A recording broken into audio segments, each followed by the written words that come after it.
अब हम मूव कर रहे हैं कौन से पे, fourth function of central bank. अब ये सबसे इंपॉर्टेंट है, सबसे इंपॉर्टेंट। अब आप बोलोगे भैया आप तो हर जगह पे इंपॉर्टेंट इंपॉर्टेंट बोल रहे हो, जो पेपर में आता है मैं आपको उसके बारे में पहले से बता रहा हूँ। तो ये अगर मैं आपको बोलूँ, आपको स्कूल के यूटी में, हाफ ईयरली में, प्री बोर्ड में, मनी बैंकिंग में दिख सकता है, मनी बैंकिंग में दिख सकता है, बट फाइनल में कहाँ दिखाई देगा आपको, डिटर्मिनेशन में। आप यहाँ क्यों पढ़ा रहे हो, हम यहाँ पे इसलिए पढ़ा रहे हैं क्योंकि इस चैप्टर का पार्ट ये है, और वहां पे वो चैप्टर बहुत बड़ा है, वो एक ऐसा प्रोसेस की तरह चलता है कि जो एंड ही नहीं होके दे रहा है। तो अगर हम इसको हम यहाँ कर लेंगे तो वहां एक बहुत बड़ा 6 नंबर का क्वेश्चन आपका खत्म हो जाएगा। मैंने आपको बता दिया 6 नंबर का क्वेश्चन है आपका, इन्फ्लेशनरी और डिफ्लेशनरी गैप का सॉल्यूशन। आता ही आता है पेपर में, हर साल आता है ऑलमोस्ट ऑलमोस्ट। तो हम क्या स्टार्ट कर रहे हैं, हम क्रेडिट कंट्रोलर।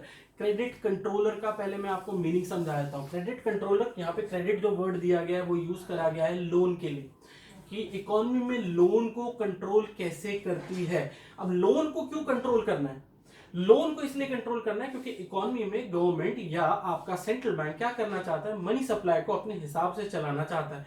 अब ये अपना हिसाब क्या है, हमेशा ये देश के भले के लिए ही होता है। कभी जरूरत होती है मनी सप्लाई को थोड़ा कम करने की, और कभी जरूरत होती है मनी सप्लाई को थोड़ा बढ़ाने की। हाँ, इस वाले पूरे पार्ट में हमें ये दो ही चीज पढ़नी है, कैसे कैसे हम मनी सप्लाई को बढ़ा सकते हैं और कैसे हम मनी सप्लाई को घटा सकते हैं। जब हमारी गवर्नमेंट को, जब हमारे सेंट्रल बैंक को मदद चाहिए होगी या उन्हें मनी सप्लाई में कुछ चेंज करना है, तो वो क्या करता है, वो अपने इंस्ट्रूमेंट्स की तरफ मूव ऑन करता है। कितने टाइप के इंस्ट्रूमेंट है, दो टाइप के इंस्ट्रूमेंट है। कौन कौन सा, क्वांटिटेटिव इंस्ट्रूमेंट और क्वालिटेटिव इंस्ट्रूमेंट।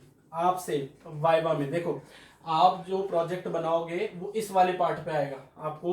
अगर आप सीबीएसई के द्वारा दी गई लिस्ट में आप अपने राइट हैंड साइड में से ऊपर से 6th एंट्री पढ़ते हो तो टॉपिक यही है, कंट्रोलर ऑफ क्रेडिट या role of central bank in controlling the credit. ये वो मेन पार्ट है जो आपको प्रोजेक्ट में ऐड करना है, ध्यान रखना। मेन पार्ट ही है, इसके अलावा हिस्ट्री वगैरह सब आएगा, बट मेन जो थ्योरी है वो ये है, पूछा भी आपसे यही जाएगा, ध्यान रखना।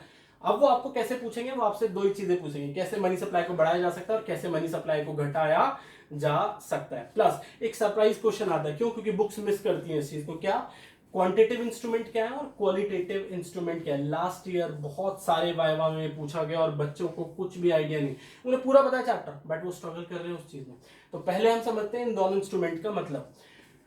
क्वांटिटिव इंस्ट्रूमेंट, क्वांटिटिव इंस्ट्रूमेंट या क्वांटिटिव पॉलिसी जनरल पॉलिसी होती है, ये सारे लोगों पे इक्वली अप्लाई करती हैं।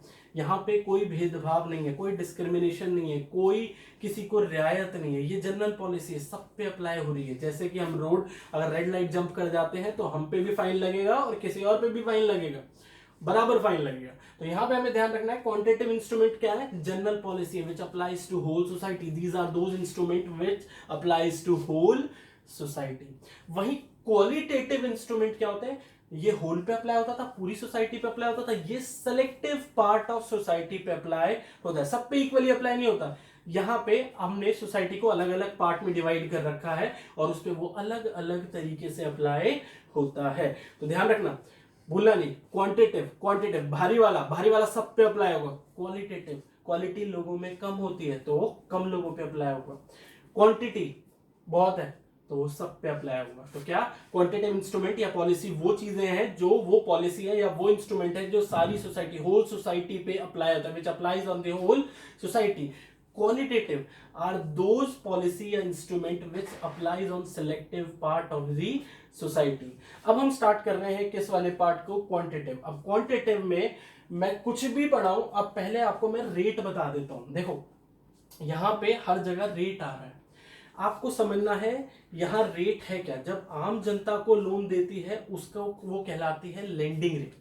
जब कमर्शियल बैंक आम जनता को लोन देता है तो उसे हम कहते हैं लेंडिंग रेट। ध्यान रखना, अदरवाइज आपके दिमाग में घूमता रहेगा कौन सा रेट है कौन सा रेट है। तो मैं फिर बता रहा हूं, जब कमर्शियल बैंक आम जनता को लोन देता है तो उसे वो क्या कहता है, उसे वो कहता है लेंडिंग रेट, और कुछ नहीं है। यहां पे जो रेट यूज करा जा रहा है वो रेट ऑफ इंटरेस्ट है, बट वो कौन सा रेट ऑफ इंटरेस्ट है, ध्यान से सुनना, जिस पे सेंट्रल बैंक कमर्शियल बैंक को लोन देता है।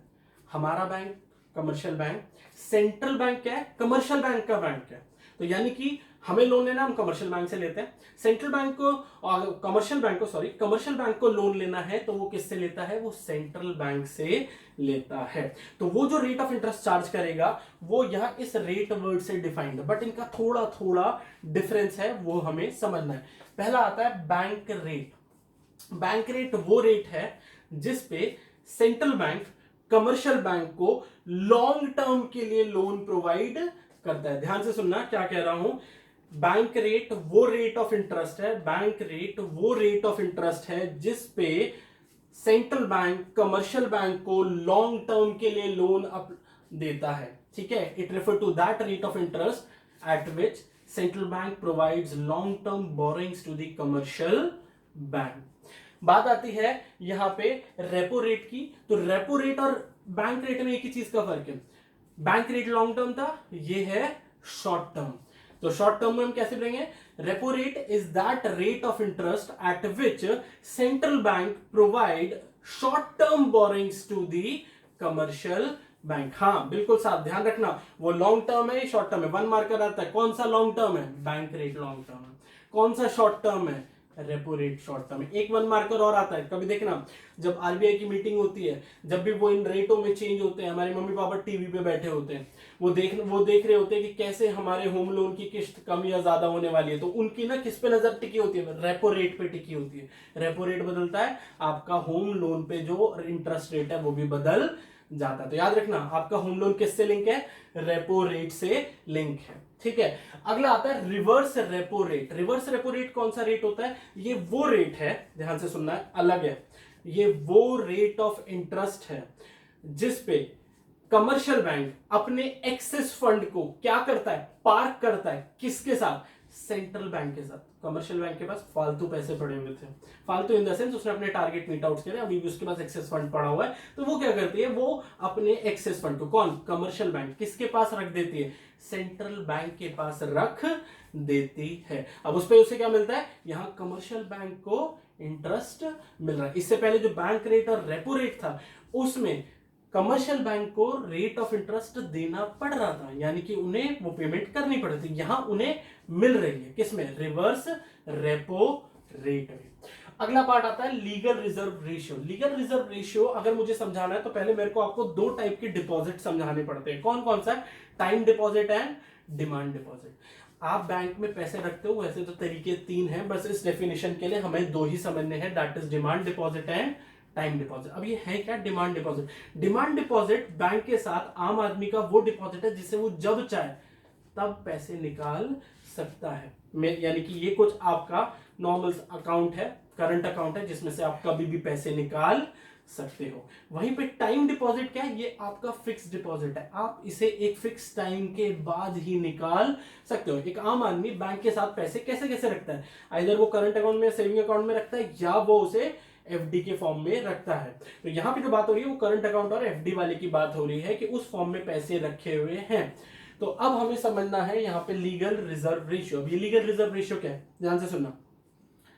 जनरली होता क्या है, जब आप अपने पैसे को कमर्शियल बैंक के पास रखते हो तो कमर्शियल बैंक उसमें से एक पार्ट सेंट्रल बैंक के पास भेज देता है, जिसे बोलता है सीआरआर। एक पार्ट वो अपने पास रख लेता है, जिसे बोलता है वो एसएलआर। इसको ना वो आगे लोन पे नहीं दे सकता, उसके बाद जितना भी पैसा बचता है उसको वो आगे लोन पर देता है, यानी कि आगे उसे क्रेडिट पे दे देता है। उस क्रेडिट पे देने पे वो कमाता है। तो यहां पे हमें एलआरआर को अगर समझना है तो हम कैसे समझते हैं, एलआरआर, ध्यान से सुनो, एलआरआर आम पब्लिक का वो पार्ट है डिपॉजिट का, डिमांड डिपॉजिट और टाइम डिपॉजिट का वो पार्ट है जिसे कमर्शियल बैंक लोन पर नहीं दे सकता। ठीक है, उसके पास रहेगा बट वो उसे लोन पर नहीं दे सकता। वापस से क्या है, ये वो पार्ट है जिसे वो लोन पे नहीं दे सकता, ये उसके पास भी रहेगा और सेंट्रल बैंक, यानी कि एलआरआर क्या है, 2 चीजों से मिलकर बना है, सीआरआर और एसएलआर। एक पार्ट जो सेंट्रल बैंक के पास जाएगा और एक जो उसके पास रहेगा। तो ये वो पार्ट है नेट टाइम डिपॉजिट और डिमांड डिपॉजिट का जिसे एक कमर्शियल बैंक आगे क्रेडिट या आगे लोन पर नहीं दे सकता है।